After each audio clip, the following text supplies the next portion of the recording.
I gave some students this question and I want us to solve it together. Can you be able to do this? In case you can't, let's do it together. These questions are from indices, fractional indices. And I know maybe if you have watched my previous videos, you would have seen fractional indices. So let's enjoy these questions together. All right, we're asked to simplify these 6 questions. So we start from the first one. Solution to this. We're given question 1, 5 whole number, 4/9 raised to power -1/2. Now, in simplification of terms or expressions involving indices, we use the laws of indices. That's the basis. So the first thing we are going to do is to apply the law. But before we apply the law, if we look at this is a mixed word, a mixed fraction or a mixed number. So the first thing we'll do is to change this mixed fraction or mixed number to improper fraction.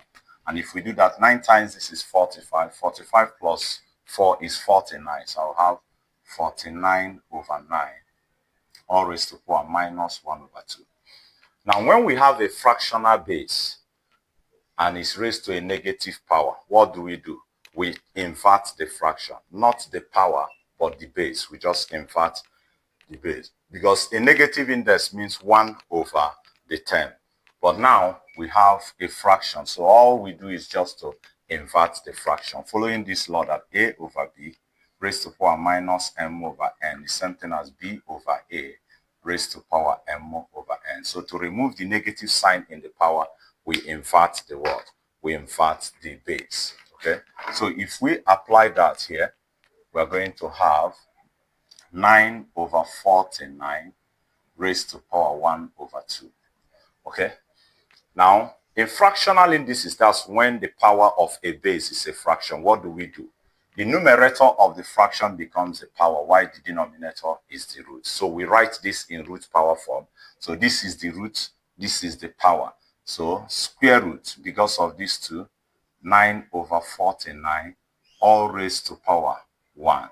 So when we have a fractional index or fractional exponent, the numerator of that fraction is the word, the power. That's why we have this one here. The denominator becomes the root. That's why we have the square root sign. So what else are we expected to do? Evaluate the root and then the word, the power. So we evaluate the root. Find the square root of what? Of 9/49. That's the first thing we do. After finding square root of 9/49, we now evaluate the power. So what square root of 9 is 3. What square root of 49 is 7, all raised to power 1. 3 raised to power 1 is 3, and 7 raised to power 1 is 7.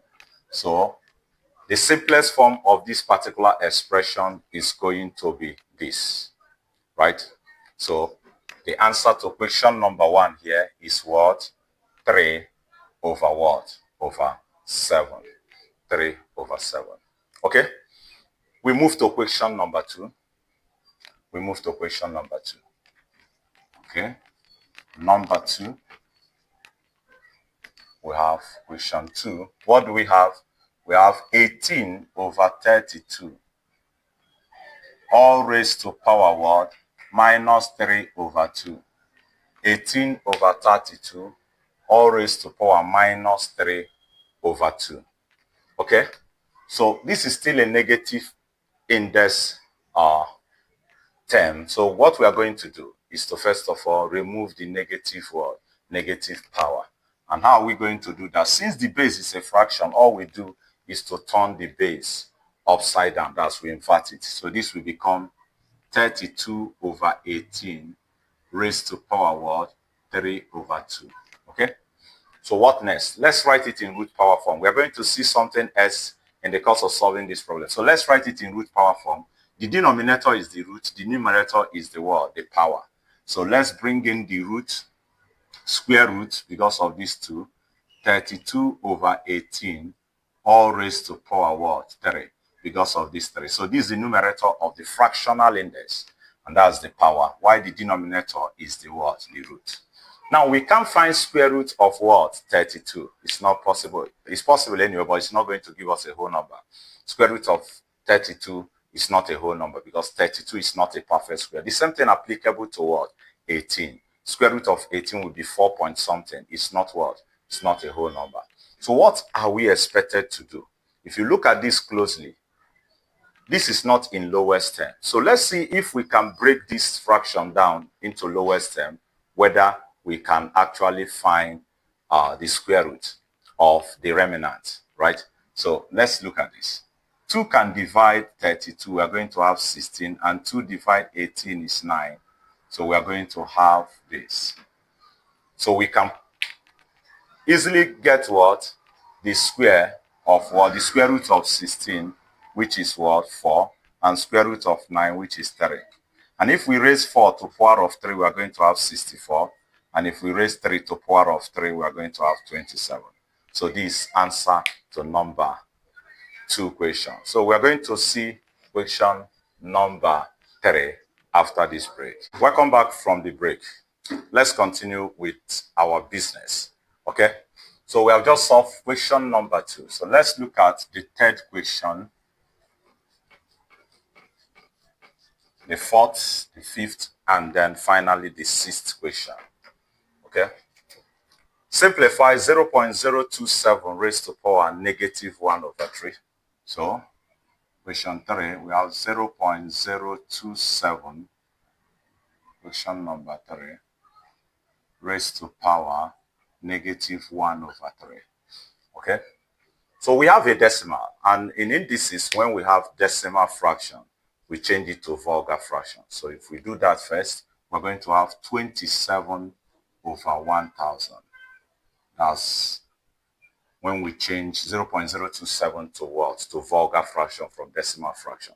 Okay, then we still have a negative index. So to remove the negative power, we invert the what? The base. Okay, so we have this 1000 over 27, all raised to power 1 over what? 3. Then there's no other obstacle to overcome. So we are going to actually write this in root power form and solve our problem. So the denominator of the fraction here is 3, which becomes the root. The numerator is 1, which becomes the power. So this becomes cube root of what? 1000 over 27, all raised to power 1. Okay. What is cube root of 1000? That's 10, a number you multiply 3 times to give you 1000. What is cube root of 27? That's 3, all raised to power 1. All raised to power 1. That's the power. So 10 raised to power 1 is 10, and 3 raised to power 1 is 3. If we simplify this further, since it's in improper fraction, we can write it as 3 whole number 1 over 3 as a mixed number. So that's answer to question number 3. Okay, so quickly, let's look at question number 4. Let's look at question number 4 together. Again, number 4, we're asked to simplify 25 raised to power minus 1 over 2 times 36 raised to power minus 1 over 2 times 8 raised to power 2 over 3. So in this case now, we don't have a single expression. We don't have a single term, rather. So we are going to actually do this, and then handle the operation between them. So we have a negative power, and a raised to power minus m over n, same thing as 1 over a raised to power m over n, right? When a power of a base is negative, it is 1 over the what? The base raised to the positive power, right? So that's one of the laws of indices. At the beginning, I told you that you cannot solve problem in indices without the laws. So we're going to remove the negative power here and here. So we're going to write this because of space. So this can be reduced to 1 over 25 raised to power 1 over 2 times 1 over 36 raised to power 1 over 2 because of the negative power. Why this remain 8 raised to power 2 over 3? There's no negative sign on the power in this case. Okay, so what x are we going to do? We write this in root power form. So this becomes square root of 25 to power of 1. We know that 25 to power of 1 is still 25. So I can know that 1 over square root of 36 to power of 1. 36 to power of 1 is still 36. Then we'll write this one in root power form. the root should be 3. So cube root. So this, the denominator is 3 here, the numerator is 2. So 8 raised to power 2. Okay? So this becomes 1 over square root of 25 is 5 times square root of 36 is 6. Now cube root of 8 is 2. Number will multiply 3 times to give me 8. Then times 2 raised to power 2. And this will give me 1 over 5 times 1 over 6 times 4. Because 2 raised to power 2 is what? 4. Cube root of 8 is 2. We did not evaluate the power. That's why we still have the 2 here. So finally, this becomes what? 1 times this will give me 4 over 5 times this is what? 30. And at the end of the day, if you reduce this, we are going to have 2 over what? 15.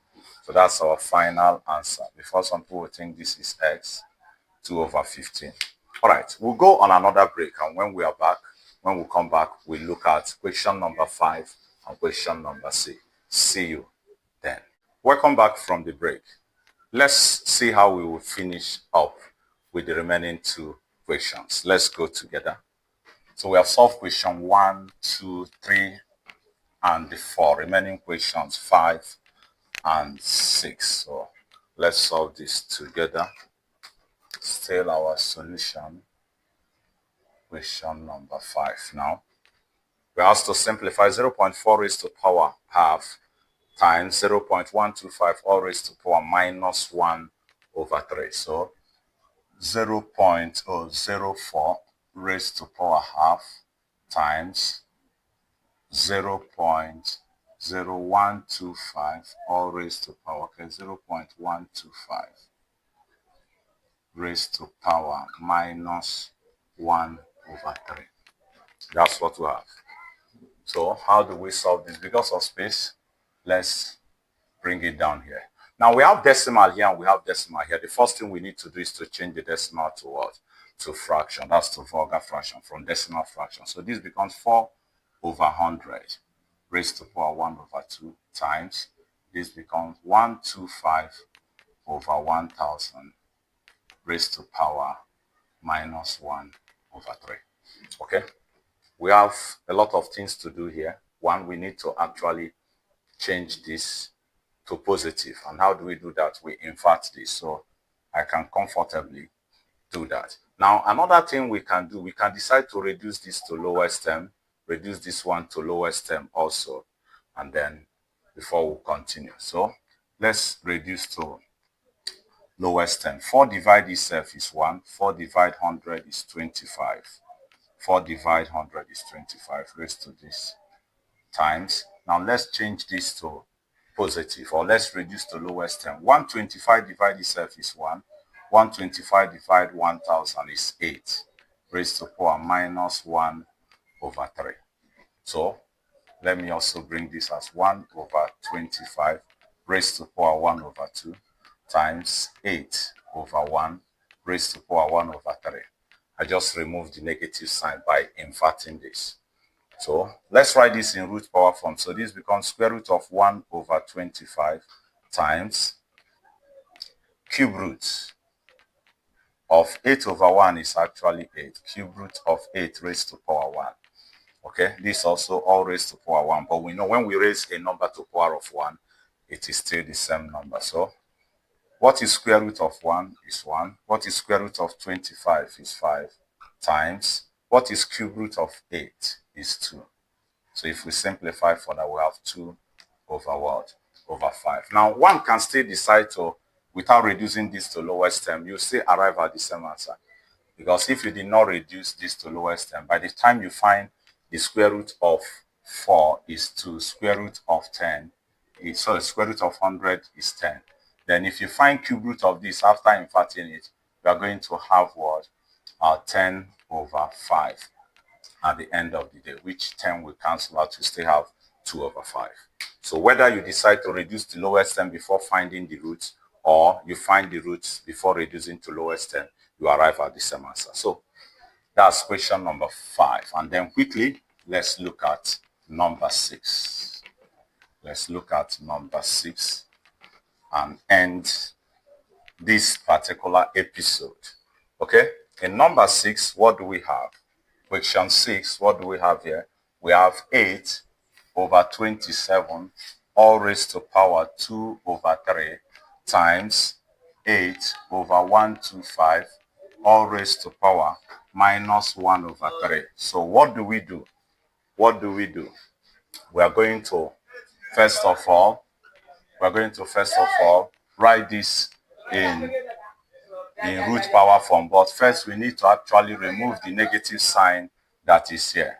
So what are we going to do? We have 8 over 27 raised to power 2 over 3 times, we invert this, we're going to have 125 over 8 raised to power 1 over 3. Okay, let's write this in root power form. And if we write it in root power form, this is going to be cube root of 8 over 27 all raised to power 2 times, we know why we inverted this because of the negative sign, times cube root of 125 all upon what?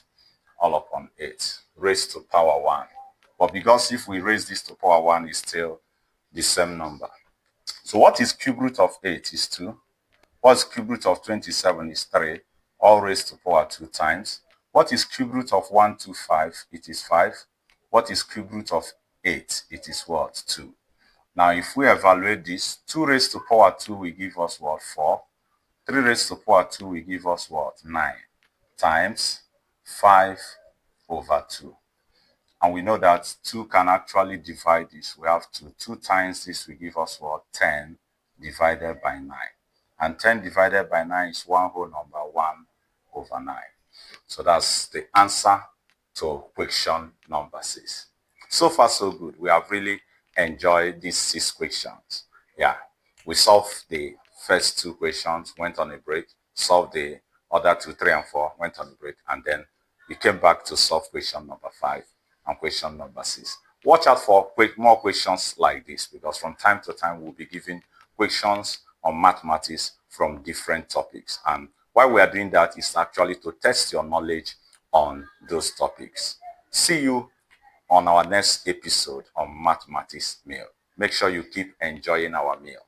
Not only in biology, not only in mathematics, but in biology, in physics, in chemistry, and also which other subject in mathematics. So we want to equip you more and more so that you will be well-grounded as far as mathematics and sciences are concerned. See you in the next class. Don't forget, I'm still your friend and your brother, Engineer I. Okechukwu. Goodbye.